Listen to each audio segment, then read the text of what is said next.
A primeira turma do Supremo Tribunal Federal rejeitou todos os recursos do ex-presidente Jair Bolsonaro e demais acusados de tentativa de golpe de Estado. A Corte decide nesta quarta-feira, amanhã, se aceita ou não a denúncia apresentada pelo Ministério Público. Os detalhes ao vivo de Brasília com a nossa repórter Luciana Amaral. Boa noite, Luciana. Boa noite, William. Boa noite a todos que estão no estúdio e que nos acompanham também aqui na noite de hoje no WW. Hoje, a primeira turma do Supremo Tribunal Federal se debruçou sobre o primeiro núcleo dos denunciados. No caso, Jair Bolsonaro e outras 7 pessoas. Todas tiveram cargos importantes no governo passado. O relatório da denúncia foi lido, os advogados de defesa foram ouvidos e o Procurador-Geral da República, Paulo Gonet, fez questão de vir pessoalmente ao Supremo Tribunal Federal para fazer a sustentação oral da denúncia apresentada por ele na PGR. O destaque, então, vai para o fato mesmo de que todas as contestações de procedimentos feitas pelas defesas dos denunciados foram rejeitadas pela primeira turma do STF. Por exemplo, o pedido de cancelamento da delação de Mauro Cid, também a eventual suspeição dos ministros Flávio Dino, Alexandre de Moraes, Cristiano Zanin, também os pedidos de incompetência do Supremo e da primeira turma para julgar esse caso.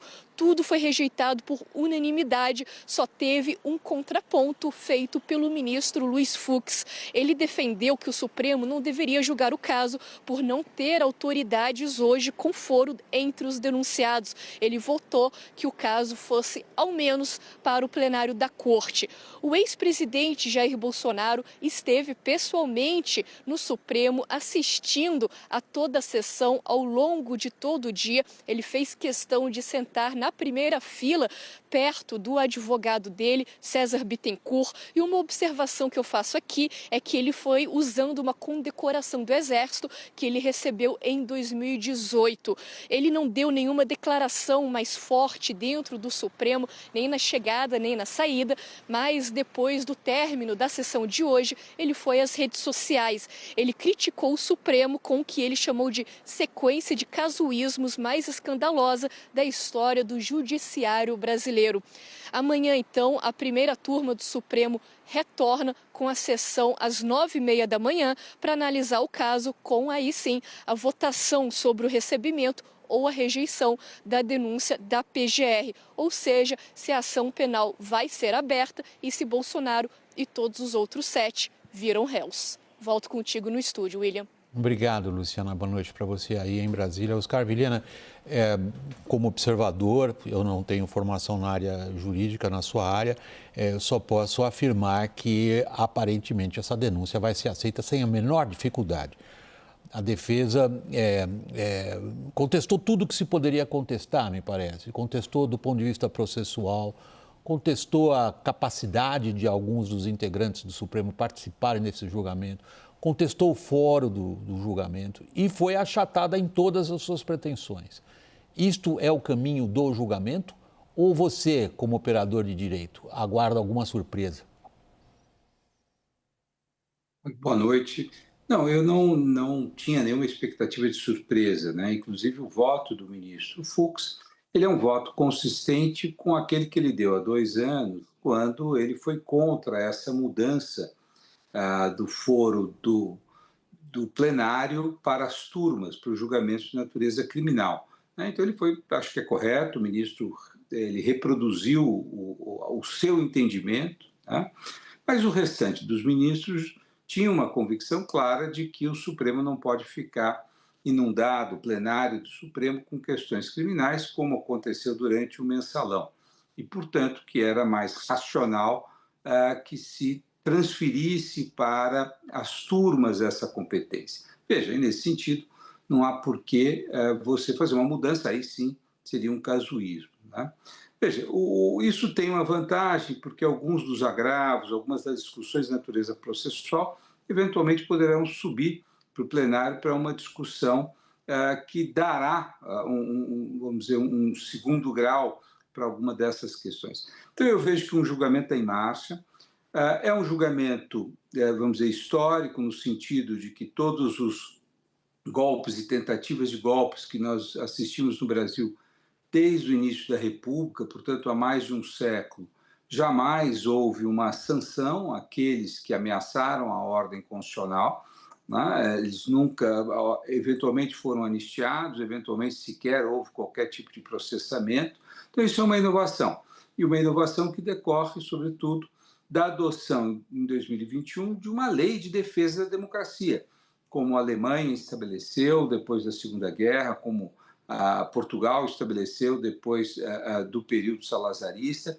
Ou seja, é um país traumatizado por regimes autoritários que cria mecanismos muito robustos de defesa da democracia.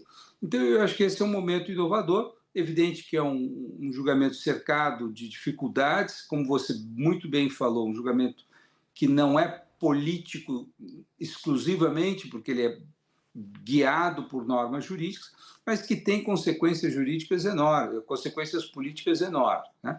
Mas é um julgamento que tem início e é um momento histórico para essa democracia tão machucada. Daniel.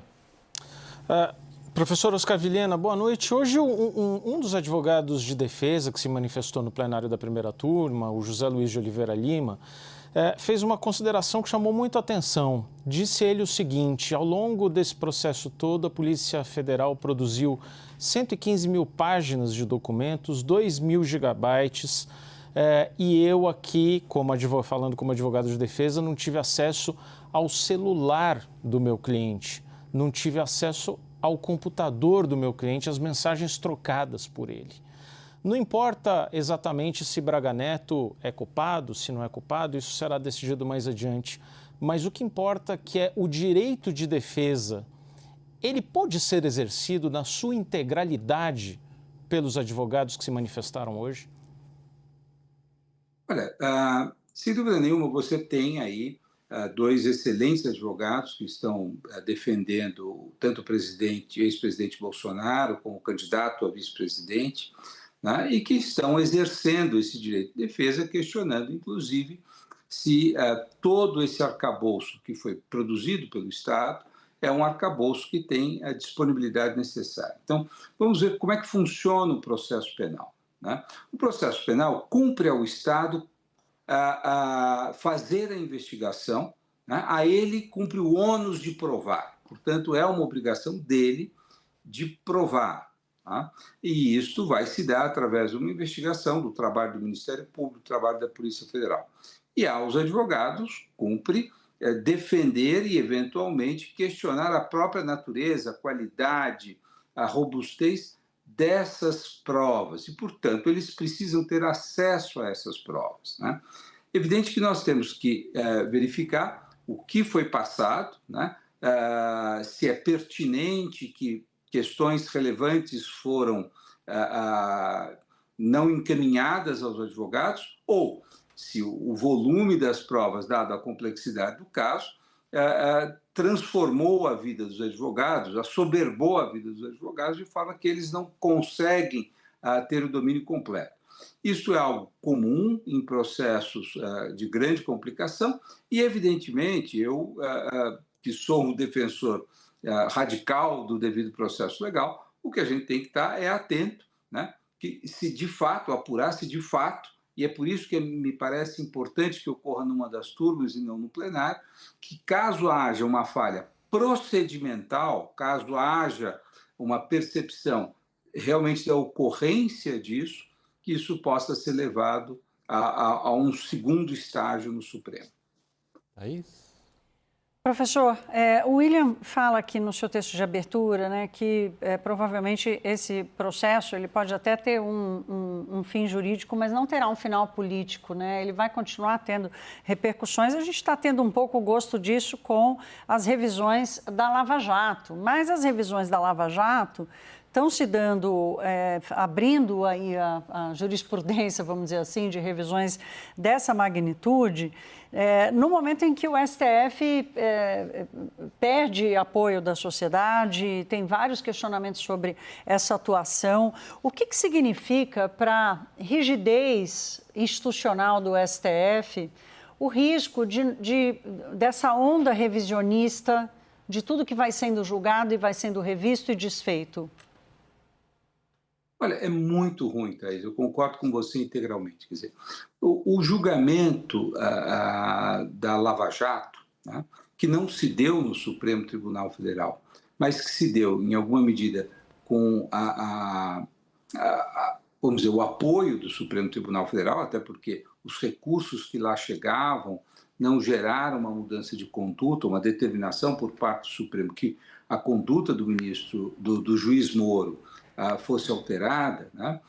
Isto gerou uma expectativa na sociedade brasileira de que havia ali um crime grave, complexo, que foi apurado de uma maneira muito contundente e que só depois, né, gerou um processo de revisão disso, né? Então, criou-se uma longa expectativa, né, e essa longa expectativa foi frustrada.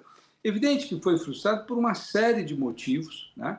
E a própria, vamos dizer, adesão deste juiz desse processo ao governo que foi beneficiado por esse processo demonstra que havia ali certo partidarismo. Agora, o fato é que o Supremo demorou muito para conter esses abusos. E, ao fazer isto, sem dúvida nenhuma, ele gera uma falta de credibilidade, ou ele reduz, ele abate a credibilidade do sistema de justiça como um todo. Então, acho que foram falhas graves da Operação Lava Jato, endossadas algumas pelo Supremo Tribunal Federal, que depois entra nesse processo de revisão e termina por deslegitimar o próprio trabalho da justiça. Então, esse é algo que aconteceu, né?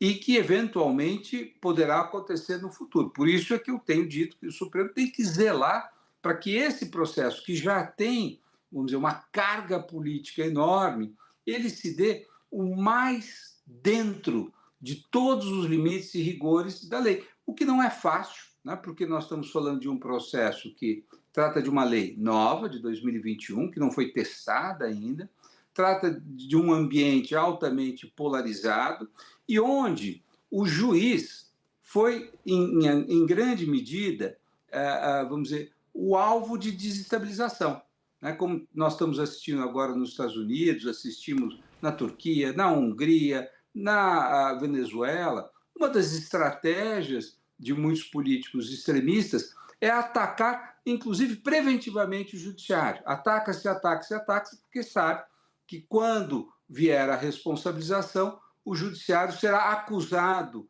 de falta de imparcialidade, porque, afinal, ele é objeto de grande parte dos ataques. Então, eu acho que é isso que nós estamos, é esse o contexto no qual nós estamos vendo esse julgamento.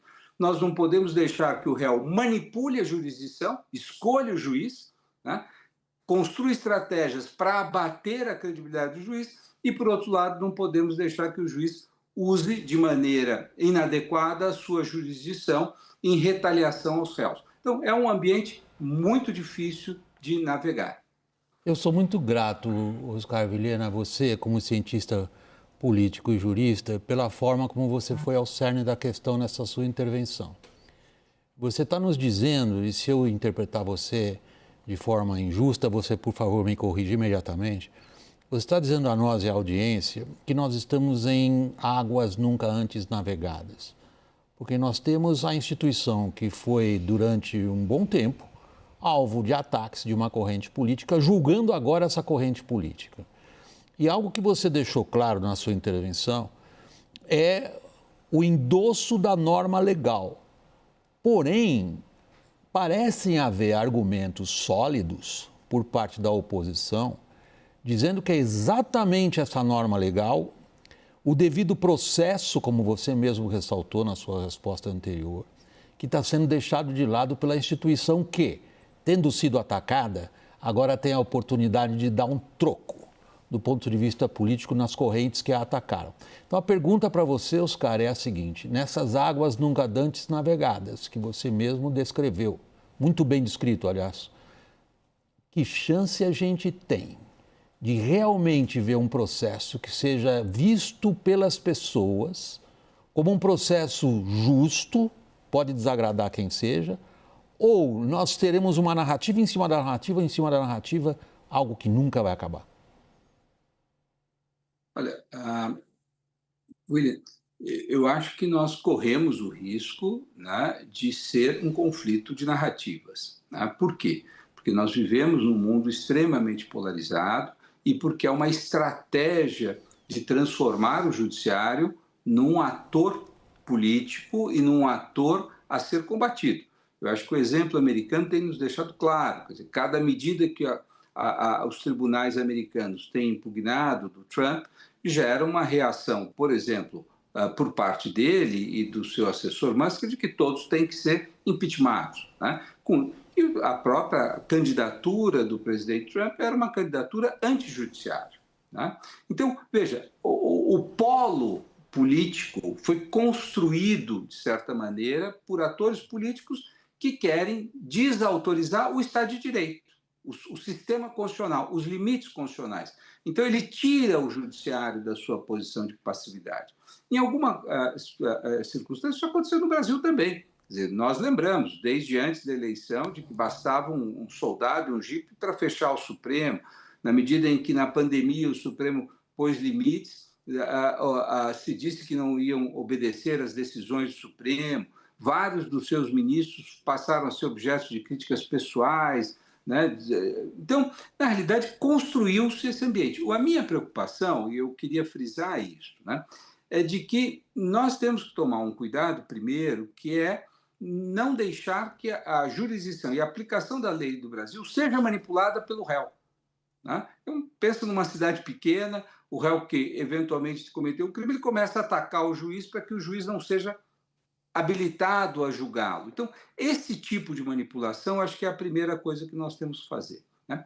O segundo ponto que eu acho importante é o seguinte: existe uma lei de defesa da democracia que, ironicamente, foi sancionada pelo próprio presidente da República, né? Esse que está, ex-presidente da República, que agora está prestes a se tornar réu.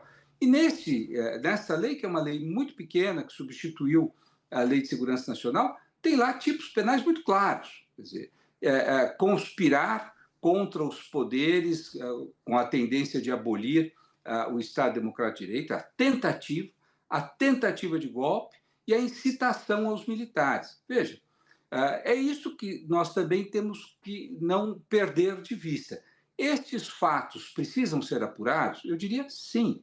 Nós não podemos seguir na tradição brasileira de que alguém conspire contra o Estado de Direito, dê golpes e nada aconteça. Né? Então, agora, como tem que se fazer isso? Como nós não vamos incorrer nos mesmos erros que ocorreram, por exemplo, durante a Lava Jato, que levaram depois à sua invalidação, ainda que muitos dos fatos apurados eram verdadeiros, infelizmente. Né? A corrupção existia e em grande monta. O processo é muito importante. Deixa então, só... Veja, eu não estou querendo dourar a pílula aqui, mas eu acho que é de que maneira nós temos que preservar ao máximo o processo para que o resultado, qualquer que seja um resultado válido. Deixa só, Daniel, desculpa, eu vou atropelar você só um pouquinho, seria a sua palavra agora. Oscar, pelo seguinte, eu gostaria de trazer a você a sua própria frase. Quer dizer, você está se manifestando preocupado com a manipulação pelo réu do rumo do processo. Boa parte das pessoas no Brasil estão preocupadas com a manipulação da política pelo judiciário. Esse me parece um pano de fundo relevante para entender esse julgamento do STF e o contexto político. A ideia que está em vastos segmentos da sociedade. Eu não estou falando de extremos do espectro político. Estou falando da compreensão que a gente poderia dizer, entre aspas, do cidadão normal, de que é impossível entender a política brasileira sem a participação direta do STF nela.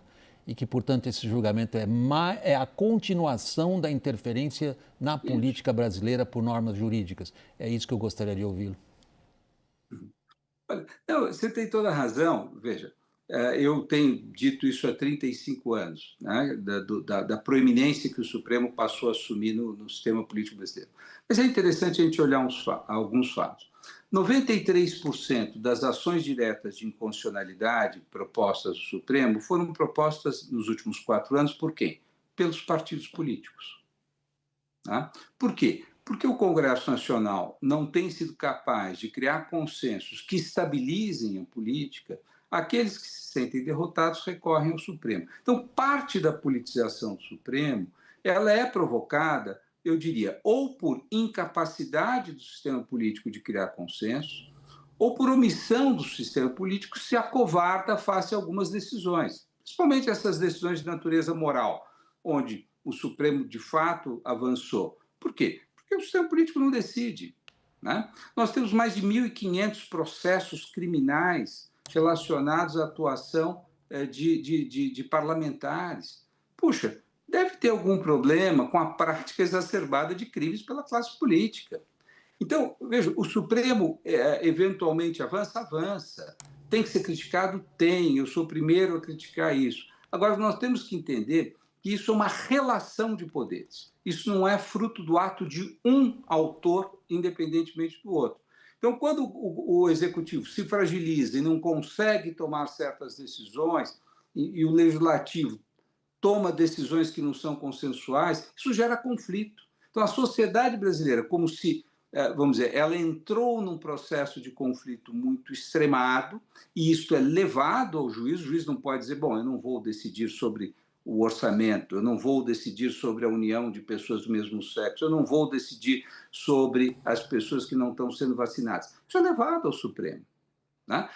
O que a gente pode discutir é o seguinte: ele está decidido bem, o procedimento dele é consistente, ele tem coerência com as suas decisões anteriores, ele está sendo imparcial. Eu acho que é isso que nós temos que cobrar do Supremo, é a qualidade com que ele exerce a sua função.